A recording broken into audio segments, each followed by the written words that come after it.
Hello बच्चों, let's read the question and the question says why living state cannot afford to reach equilibrium। इसमें पूछ रहा है कि कोई भी लिविंग स्टेट इक्विलिब्रियम में क्यों नहीं आ सकता है।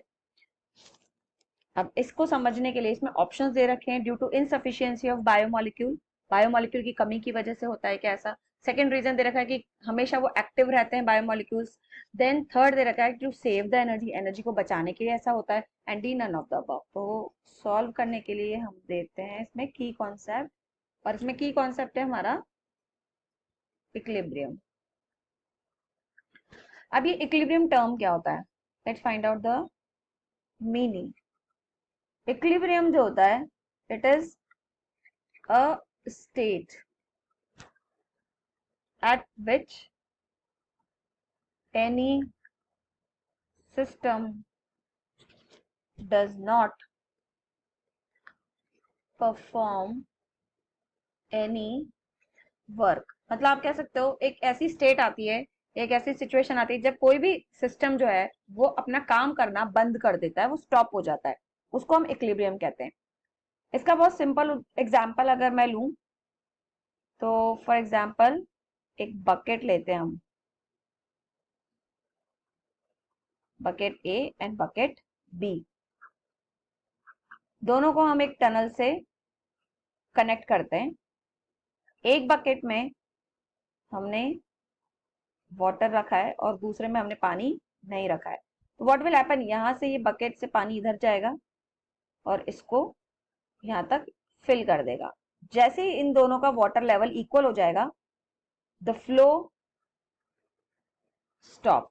आपका ये जो फ्लो है वो रुक जाएगा। क्यों रुकेगा? क्योंकि दोनों में स्टेबल एक तरह से इक्विलिब्रियम अटेन कर लिया है। तो यहाँ पे हमारा ये जो फ्लो है, flow of water will stop. तो इसको बोलते हैं equilibrium. This is an example of equilibrium. ठीक है। ऐसे ही हमारा कुछ लिविंग सेल की अगर हम बात करते हैं, क्योंकि क्वेश्चन में हमें लिविंग कंडीशंस की बात कर रखी है। हमारा जो लिविंग सेल है, कोई भी सेल लिविंग क्यों होता है? बिकॉज उसमें मेटाबॉलिक रिएक्शंस कंटिन्यूस हो रही होती है, कंटिन्यूसली अकरिंग। मेटाबॉलिक रिएक्शन का मतलब ही है एनाबॉलिक एंड कैटाबॉलिक। कभी कोई चीज बनती है तो कभी कोई चीज टूटती है। एनाबॉलिक का मतलब सिंथेसिस एंड कैटाबॉलिक का मतलब ब्रेक डाउन। अब ऑब्वियसली हमारा जो सेल है, कोई भी हमारा सेल, इस सेल के अंदर हमारा ये न्यूक्लियस है जिसमें हमारा क्या है, डीएनए, और यहाँ पे हमारा क्या है, साइटोप्लाज्म। एंड साइटोप्लाज्म में सारे बायोमोलिक्यूल्स हमारे प्रेजेंट होते हैं। These are all, for example, biomolecules. In biomolecules का कंटिन्यूस अंदर से बाहर भी मूवमेंट होता है, जिसे हम कहते हैं transport of substances in and out of the cell. तो एक तरह से हम क्या कह रहे हैं कि मेटाबॉलिक रिएक्शंस की वजह से आपका क्या मिल रहा है यहाँ पे,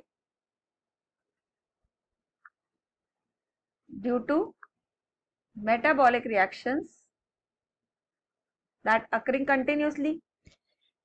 कैटाबॉलिक में जो एटीपी रिलीज होती है वही एनाबॉलिक प्रोसेस को यूटिलाइज कर रहा होता है। तो ये कंटिन्यूस प्रोसेस हो रहा होता है एक तरह से। तो ड्यू टू मेटाबॉलिक रिएक्शंस क्या होता है, एनर्जी फ्लो इज कंटिन्यूस, ये हमेशा कंटिन्यूस रहेगा।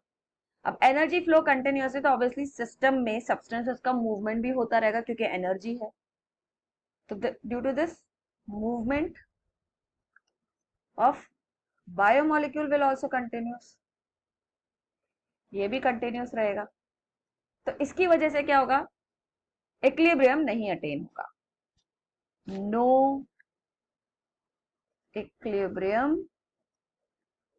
अटेन। तो रीजन क्या है actually, to remain active. Equilibrium में रहने, इक्विलिब्रियम ना अटेन करने के लिए इनका रीजन ये है कि हमारा ये जो बायोमोलिक्यूल है या आपका जो मेटाबॉलिक रिएक्शन है, this metabolic reaction, ये remain active है, always active, this remain active all the time. So let's see the option. Living state cannot afford to reach equilibrium. A, due to insufficiency of biomolecule. This is totally wrong, क्योंकि हमेशा biomolecule present है, insufficiency नहीं है cell में. To remain, B option is to remain active all the time. This is the correct answer, क्योंकि metabolic reactions जो है या cell की living condition जो है वो हमेशा active रहती है. C, to save the energy. No, क्योंकि energy continuously flow हो रहा है इसका. And D, none of the above, ये भी run. So we will go with option B. So this is the more correct answer. So we'll go with answer B. So I hope you understood it well. Best of luck.